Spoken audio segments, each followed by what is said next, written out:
Most hikers think leave no trace is common sense. Pack out your trash. Don't be a jerk, done. It's not.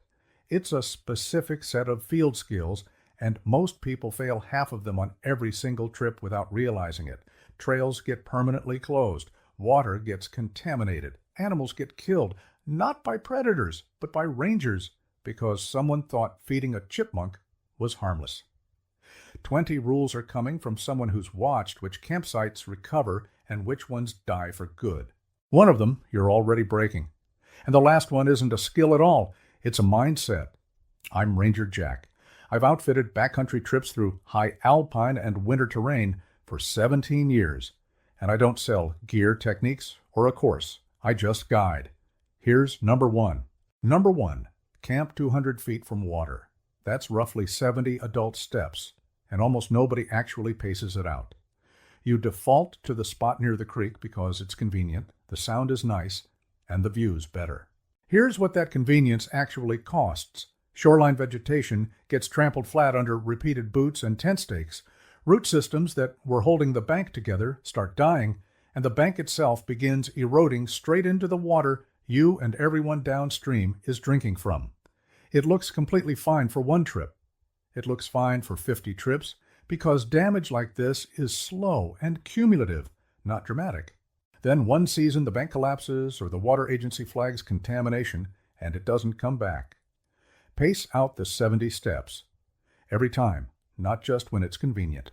Number two, pick a durable surface to camp and cook on. Rock, gravel, sand, dry grass, or an already established pad. Not untouched vegetation or soil crust. This is the one most people genuinely don't know exists as a rule, because damaged soil doesn't look damaged right away. It looks like a slightly flattened patch of dirt. In reality, some of that ground crust took decades to form and takes decades to regrow once you've crushed it a single time. I've got a field notebook full of sites that looked completely fine the morning I packed up and were bare dirt by the following spring. If a spot's already worn in from previous use, use it. That's the sacrifice zone doing its job. If it's untouched, don't be the boot that starts the pattern. Number three, when the trail turns to mud, walk straight through it instead of around it.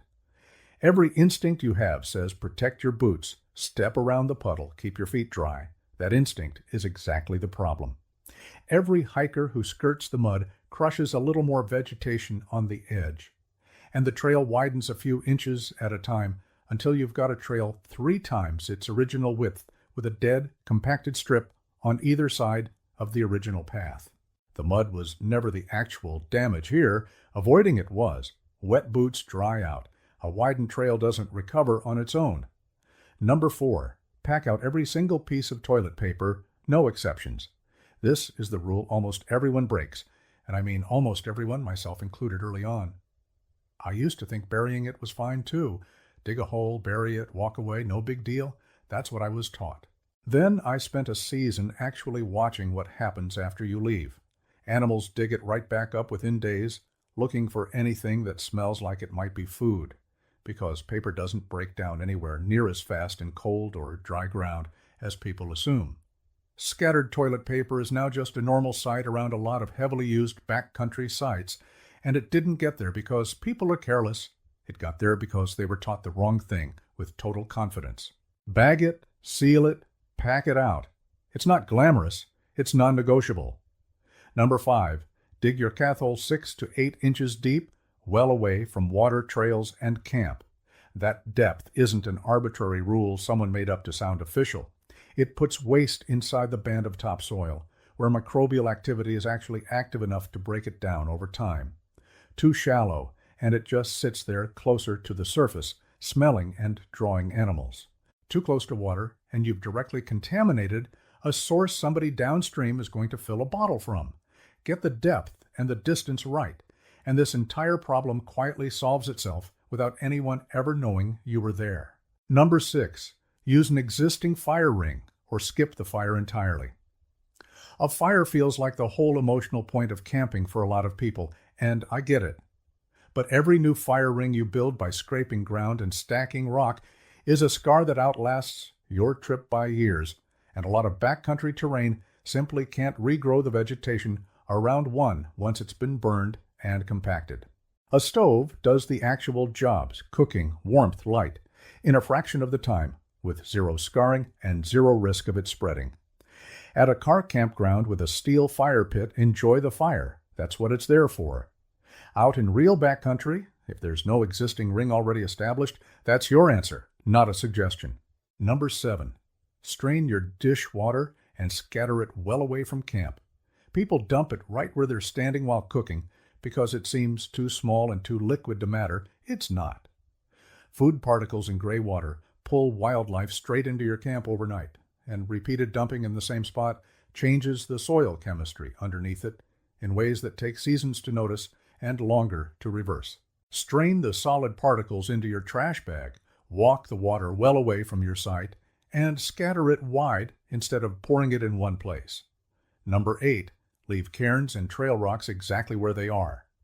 Rebuilding or improving one because it looks more helpful is one of the most common well-meaning mistakes I see out there. A stacked rock built in the wrong place can send the next hiker off-route entirely in conditions where that actually matters, like fog or snow. And pulling rocks up to build your own disturbs the ground and the small ecosystem living underneath them, which matters more in fragile alpine terrain than most people would ever guess. If it's not yours to build, it's not yours to touch. Number 9.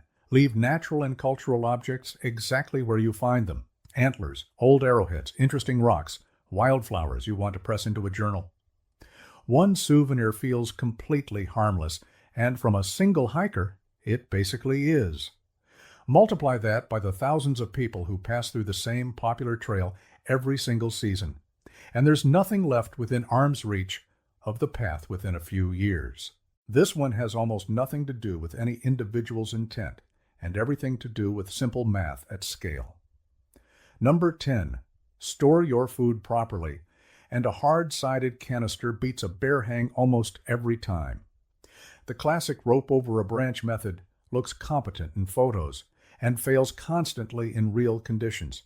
Wrong branch height, wrong distance from the trunk, a knot that slips overnight, a bear that's simply smarter and more patient than the setup gives it credit for.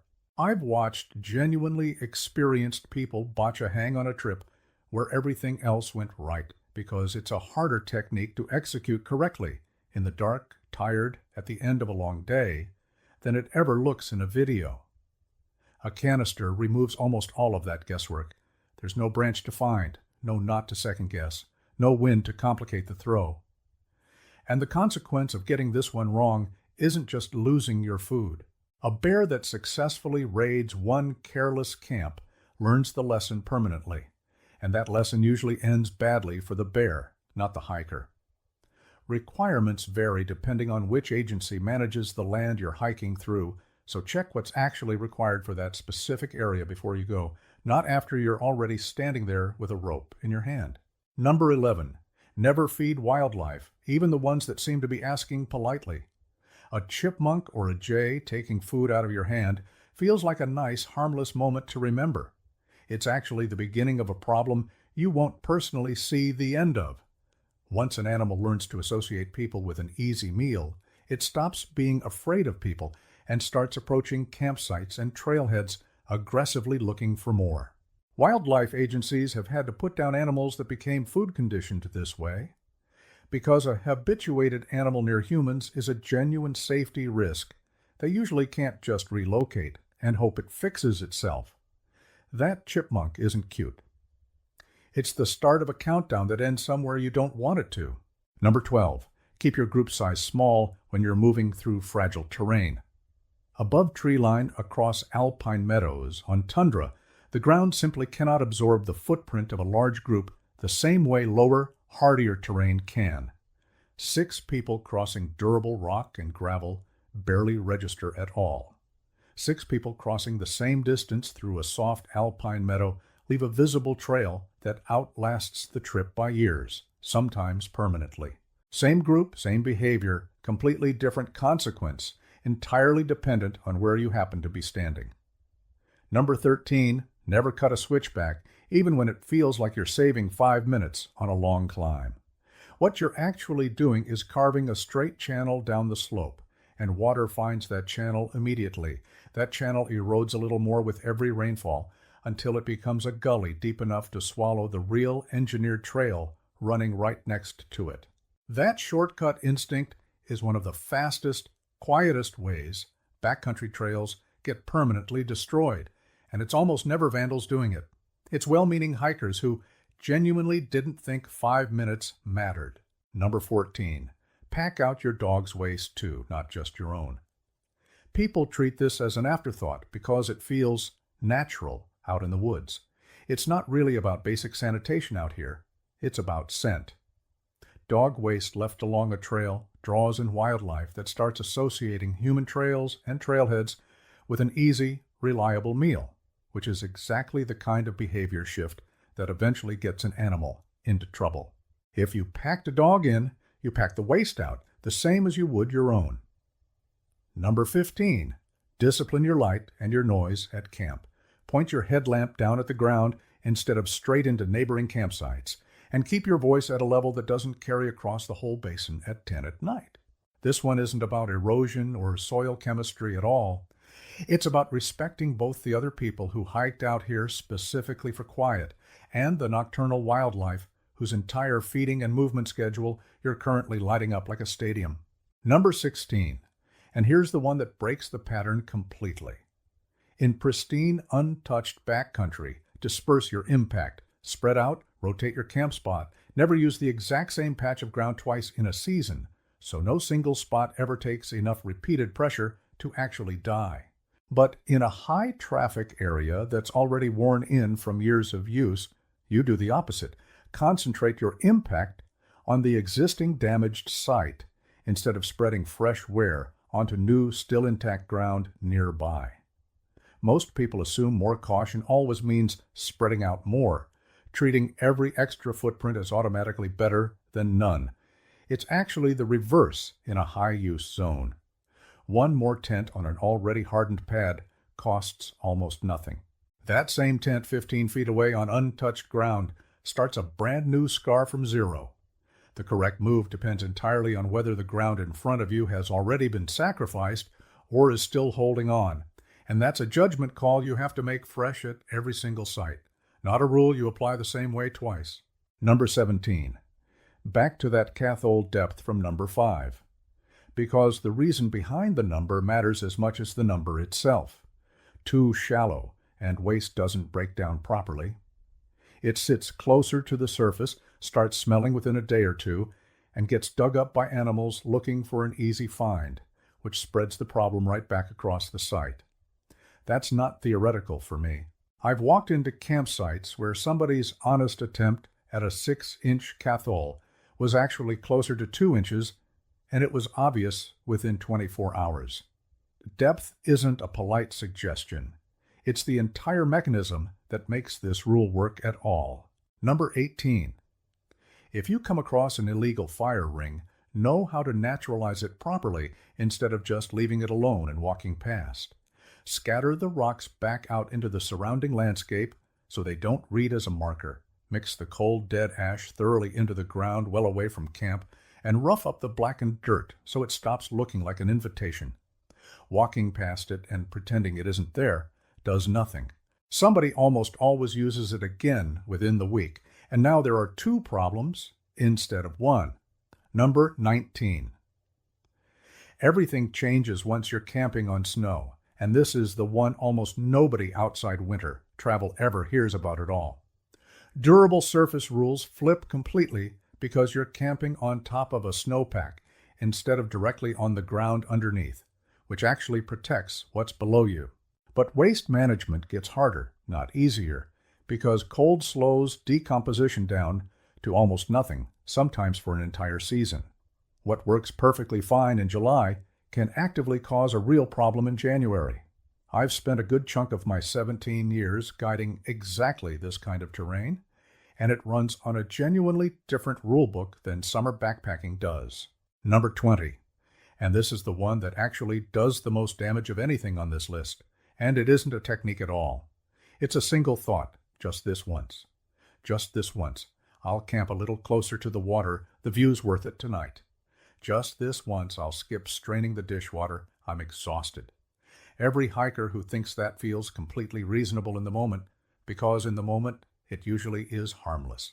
I know that better than I'd like to because I made that exact bet for 10 straight years on a site I genuinely loved. Flat ground, perfect view, looked fine every single time I packed up and walked away from it. It wasn't fine. It just failed slowly enough that I never saw it happening in real time. The land agency closed that site for good, and by the time anyone noticed the cumulative damage, it was already done and unrecoverable. Nobody trampled that ground in one trip. Thousands of separate just this once decisions did it, mine included. So here's what actually matters, condensed down to what to remember on the trail. Distance from water, paced out every time, not eyeballed because you're tired, and the good spots right there. Every scrap of toilet paper packed out. No quiet exceptions when nobody's watching. Food stored properly because a habituated animal doesn't get a second chance once it's learned people mean food. And underneath every single one of those, the mindset that actually determines whether any of it holds up, treating "it looks fine right now" as proof that it's fine when it isn't, and it was never going to announce itself before it was too late. I don't guide because I'm selling you gear, a technique, or a course. I never have, and I'm not about to start now. I guide because I've spent 17 years watching which campsites come back the next season, and which ones quietly don't. And I keep the record in a field notebook because memory flatters you, and the ground never does. You've almost certainly broken at least one of these 20 without ever knowing it. Nearly everyone has, myself included, more than once. Tell me which one it was, or tell me about a site you've personally watched degrade over the years. I actually read those. And before you treat any of this as the final word for a specific trail on a specific weekend, check current conditions and requirements with the land managers where you're actually headed. Because rules shift by region and season, and out here, the ground always gets the final say, not the video.